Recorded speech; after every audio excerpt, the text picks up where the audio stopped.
Everyone's awake? All right, yes. Let's Okay. go. I'm going to throw this one. We're going to go on to the topic of e-begging.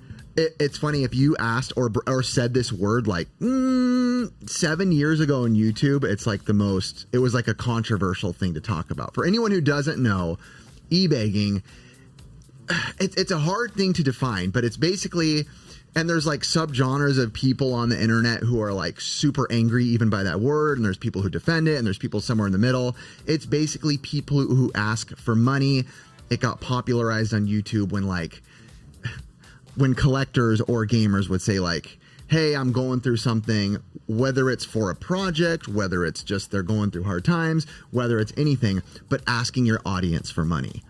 I want to know right off the bat, what is your initial, Chris, thoughts? Because you weren't like as integrated into YouTube as Ricky as I. On, let's say, YouTube, you turn on a video, it's one of your favorite YouTubers, and he's like, let's give you two scenarios. One, he asks you because he's trying to do something or accomplish something, and then two, because he's on hard times. I want to know your thoughts on like both of those, where it initially takes you. First off, I've never donated to any of those. Obviously, I've seen them before. My take on it, whenever I do see them, is really there's two different versions. You're right. Somebody's starting up a business or a project, right? Huh? That's one. And then the just straight asking for money because of hard times. So for me, like I've started up several businesses, I would say. I have always used my own money for those. Okay. If I didn't have the money, I would maybe pull in investors or something, but I have never gone this route, which I've seen online, which is like a crowdsourcing, I guess you could call it. Technically. E-begging, if you want to refer to it as that.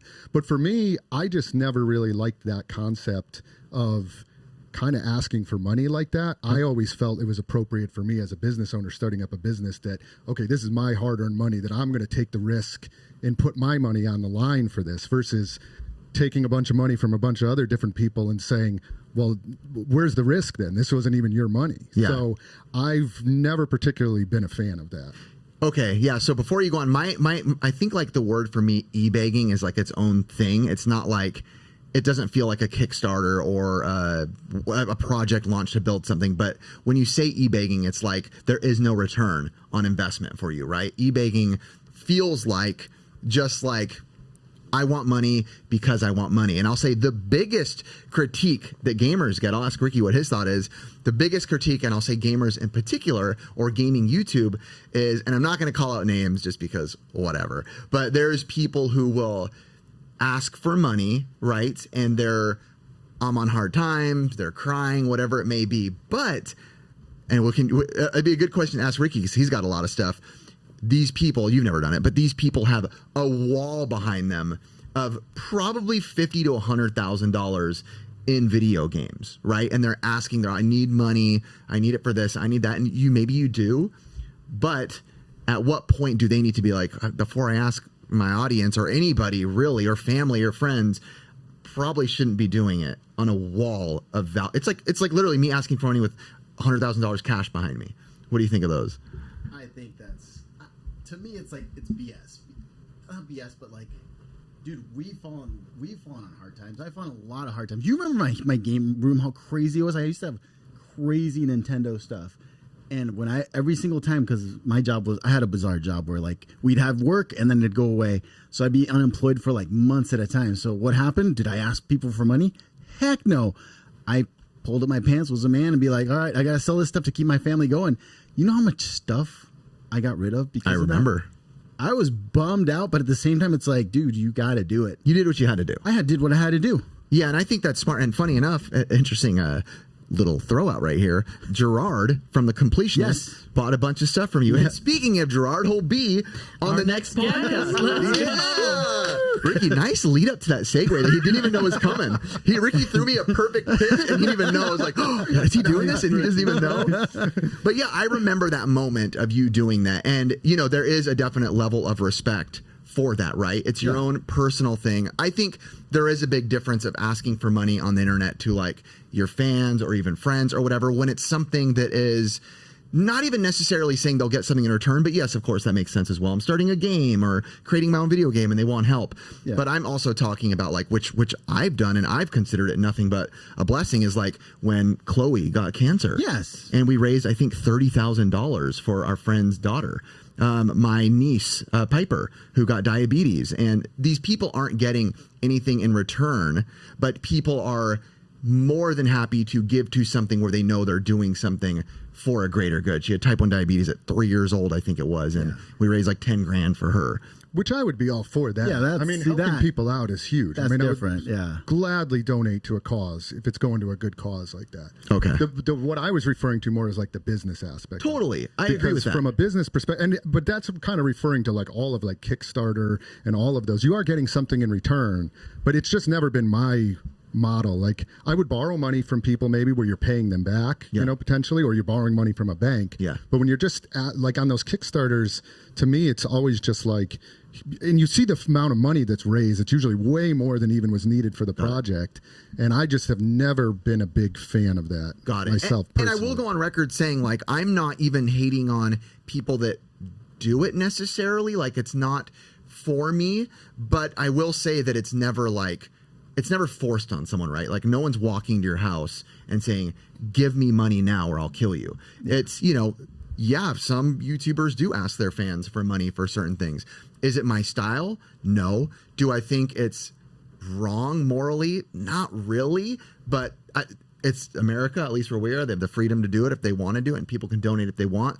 It's not for me, but I know there is a massive crowd of people who like hate it. And that was popular for a while, to really hate on e-begging stuff. I never jumped on it. It just wasn't our way. And who knows if we would have had the same, like, how do we say it? We've always been in this scene for a long time, Ricky and I, and we've never like shot to like, very air quote for those audio listeners, fame. Yeah. But we've always had a loyal group of people who feel like they can trust us a little bit. And we thank people for that. You know, like, we never did anything, I guess, that felt like viral or like trying to get the easy way out. We always just kind of like, no, we just like to game hunt, and that's what we do. And if our audience grows during that time and hopefully we build trust, that's kind of the way we went. Yeah. But I like that we didn't go that route, but I just want to make clear I'm not hating on people who did. Have you ever seen like another YouTuber have almost like a lack of awareness when asking their fans for financial support, like in a project or anything like that? Go ahead. I mean, like, not even money wise. Sometimes like I'll see it like certain ones like, oh, I really need this game. Like, I don't know. I've seen it before where it's like with stuff, not necessarily with money, but it's like bizarre. I'm like, oh, YouTubers asking for things like games? Well, like, oh, I need this certain game. If anyone has it. Got it. Which is a slippery slope, because it is very slippery slope. I think there was a point where even like we would mention that we wanted something, just we're game hunters, is what we do, right? It's part of the show. And then people would give it to us, and Ricky and I almost had to like tone it back because we don't want to feel like we're taking advantage of, as much as we appreciate it, right? Like, we totally appreciate it. If somebody, let's say, heard the podcast when Chris lost Sculptor's Cut, right? And someone wants to give it to you. Chris right now is like, yes, yes, Send me all the Sculptor's Cuts. But it's hard because you might feel like that. I'll take multiples of that. But I feel like after a while, you might be like, all right, like, I feel a little bad if everyone's trying to give you. And and in all honesty, please don't send me one. I'm okay with losing that. It's fine. Yeah. But yeah. And I think the harsh reality too of it sometimes is like, you don't really get to know the people that are doing these things, and it can feel manipulative even if you're not trying to be manipulative when you see them in real life or meet people in real life, and you quickly realize not everyone's in the same finance, you know, situations. And it might be someone who, you know, you never want to, of course we don't judge people, but you might see that, okay, they might not have the nicest car and they might not this, and you found out they're the one who gave you this. And of course that's them wanting to do a blessing, which is one of the greatest heartfelt things ever. But at the same time, it can feel like, oh man, like what a bummer in your heart that like you almost not made them feel like they had to give that, but they did. And it probably was hard for them. You know, I don't like that feeling. You know, I don't like, not saying that a certain level is the only people that should or shouldn't being willing to give, obviously. But I just know that I've had that experience before where I'm like, oh man, dang. I think like, whenever I've gotten to like that point where I haven't been like set financially and you've had to get rid of things, like it's just a sacrifice that all people have to make. And then eventually, like along the way, you might be able to rebuild those things that you've sold off just to get by. Yeah. But I mean, what about also in platforms where it can also be like Twitch where people are sending tips, or like Patreon where like a subscription of that sort? Like, what are your thoughts on those type of platforms? I think Patreon makes sense because you're offering a service, right? Like you can give something in return. You can offer them whatever it can be. That I think that's a cool thing about Patreon is you can really offer anything, right? You can cater it to what you think your audience might like. I think what you do well is that you make it like really a personable platform. Like you'll message people personally. You'll put out extra posts that you wouldn't normally put out on your YouTube, and you don't have social media. So that's kind of like your form of social media for your fans. Totally. Like, they can reach out to you. I have to say, for the audio listeners, they can't see, but man, I like looking at you right now. He's got some pit vipers on. He's got a little bit of a mullet. Going on. Yeah. Next is the mustache like Ricky, and we're gonna be. You gonna get a mustache? Yeah, heck yeah, dude. We're gonna be the dirty stash. It's gonna be dirty. Oh yeah. Okay. It's not gonna be nice. Yeah. What do you think about tips? Like people giving tips? Well, so I was going to say, would you compare Patreon to like tips is pretty much what it is. Like you're doing a service, you're a YouTuber, you're creating content. That's kind of what a lot of people said in the beginning. They're like, hey, like don't like relax. It's like a virtual tip jar. It's not, it's like if you go to a restaurant and they have a tip jar and you don't put money in, it's not like they're like, dude, you have to give me a tip in order to eat here, right? So that's kind of how people relate it. Like nobody has forced anybody to do that. Right. Yeah. Okay. So what's your thought about it? That makes perfect sense to me, actually. I don't think I'd ever actually really thought about it like that. I always thought about it just kind of people like giving you free money, but that's technically what you're doing when you go out to eat. You don't have to tip. Yeah. But it's hey, you did a good job. Let me throw you some money. Yeah. So it's you're like fans or people that are like your product that are then just saying above and beyond, I really like it so much that I want to support you. One of the best examples I actually heard of this, and it wasn't even referring to Patreon. It was from Retro Rick. And actually, we'll give him credit because I use the saying all the time now. Some people really love to, like, they thrive off giving. And Retro Rick, one time, he offered to pay me dinner. He offers to pay a lot. That's how he is. That's the kind of guy he is. And I was like, no, dude, like, it's all good. And he's like, dude. And he like got serious. He's like, don't rob me of a blessing. And I was like, that's an interesting way to look at it. Like, I know personally now, as I've gotten older, and I'll be honest, more financially successful, not saying maybe I should have been giving more even when I was less financially successful.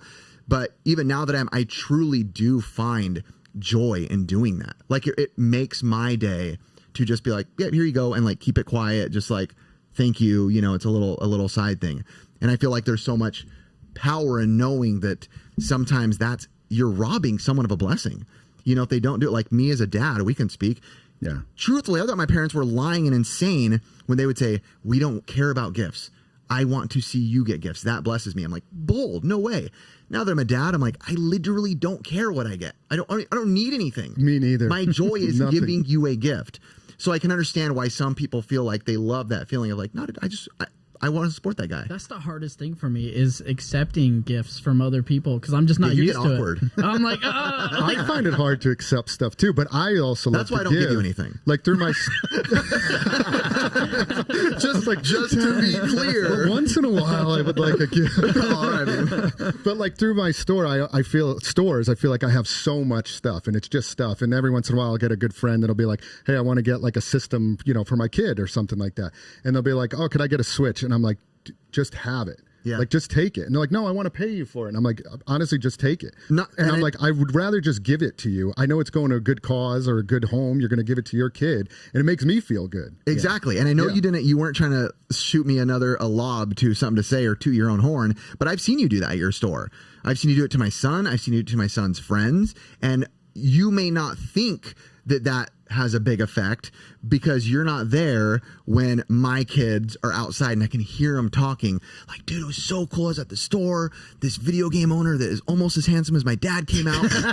And what? And then he gave me these Pokemon cards. But like, it really is a blessing, like, to do. Like, I know when I go into like a random YouTube channel and, there's even one of our friends named Wrecked Wizard. He was like a new channel. And like, I found no greater joy than jumping like one of his first times where he was allowed to get money on YouTube, and I knew he liked the channel, just to go in and here's $5, bro, and just it's just a fun experience that it makes me truly smile and it makes me happy. So the more we talk about this, Yeah. I didn't even think about this stuff until now. Yeah, let me go back to our You better subscribe to Patreon. For our e-begging topic Yeah. for our last question.